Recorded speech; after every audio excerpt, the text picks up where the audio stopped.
What's going on, everybody? Coach MccDann here. Smash Bros. Ultimate has plenty of unique tech to explore, and this concept is no exception. Today, we're going to go over ledge trumping, what it is, how to implement it, and giving examples of how to execute it during a game. Before we dive into our lesson today, I'll start off by giving you a question to ask yourself as we get into our warm-up. What do you do when you're at the ledge? Some of you wait for your opponent to make an attempt back to stage, others prefer going off stage to try and close out a stock, some of you might even stand there and do nothing at all until your opponent does something. Whatever the case may be, all of those are fantastic choices when you mix up your options. But if you're a player that's looking to spice up your choices for punishing grabbing the ledge, that's fantastic, you're in the right place. Let's get you warmed up with something simple but effective. Play 3 to 5 games online or against a CPU with a level you're comfortable with, and focus on specifically punishing the options your opponent makes after grabbing the ledge. This includes jumping, rolling, or attacking. Focus on actively waiting for your opponent to do something first, then react with an attack to punish that option accordingly. Ledge trumping sounds good on paper, but might be tricky to implement in actual situations within a game at first. The process of ledge trumping is executed when a player actively makes an attempt to grab the ledge at the same time as their opponent, inevitably forcing the opponent off stage and back into the air. This strategy is super effective for more advanced players to force an opponent into a disadvantaged state to continue their advantage state. In order to properly ledge trump, a player has 2 practical ways of executing it.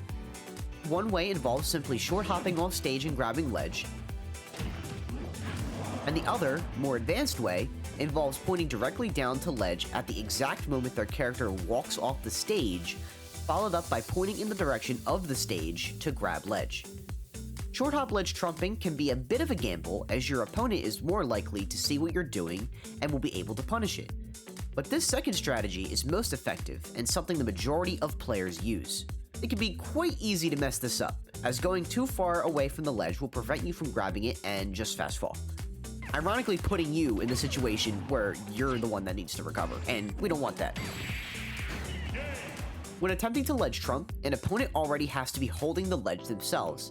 This is another factor into what makes ledge trumping a bit more complicated, since it could end up being you who gets attacked. So it's important to take note of exactly when it could be a good time to execute this technique. Some players have characters that should rely on grabbing ledge more often, and some characters have recoveries that can make implementing this trick an even larger task. So don't get too frustrated if you don't nail it on your first few attempts, as this is a strategy that is built with lots of time and awareness. For our next drill today, we're going to focus on getting down the feel of ledge trumping. Hop into training mode, choose Battlefield as your stage, and for 5-10 minutes, focus on attempting to ledge trump. But don't worry about the opponent for now, we'll get to that later. Remember the example shown earlier, dashing off stage and immediately pointing down and into the direction of the stage, not too far from the ledge to grab.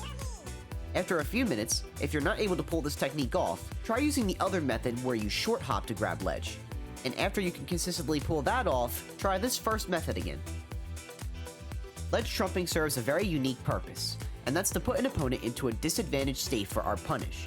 Some characters have more aggressive options when executing this, so how beneficial it will be is different between all 89 different characters in Smash. But overall, the benefit of ledge trumping is capitalized on when there is little risk to actually executing this tech. If you do this at a high damage percentage, then you might be putting yourself in a bad position, as you could get yourself hit first. Just something to keep note of. Along with this technique comes the understanding of when and how to use it. You don't exactly want to be doing something without a reason behind it. So ask yourself, what do I want to do at ledge? You reflect on the previous options we went over in the beginning of the lesson, or maybe try going for a ledge trump into a back air to mix things up. Look at that! You have a totally new option to help make yourself unpredictable. Good on you. Okay, we just explored all the pros and cons of ledge trumping. This is a tech that is really implemented with lots of time and practice, so let's get you on the road for improvement for today. For our final drill, we're going to head back into training mode, and for 15 to 20 minutes, we're going to focus on actually ledge trumping a CPU. So go ahead and select King DDD as your CPU training character. Do your absolute best to perform a ledge trump and follow up with an aerial attack of your own. Don't be discouraged if you don't execute the whole tech in full on your first run, but do keep in mind what it takes to properly execute it.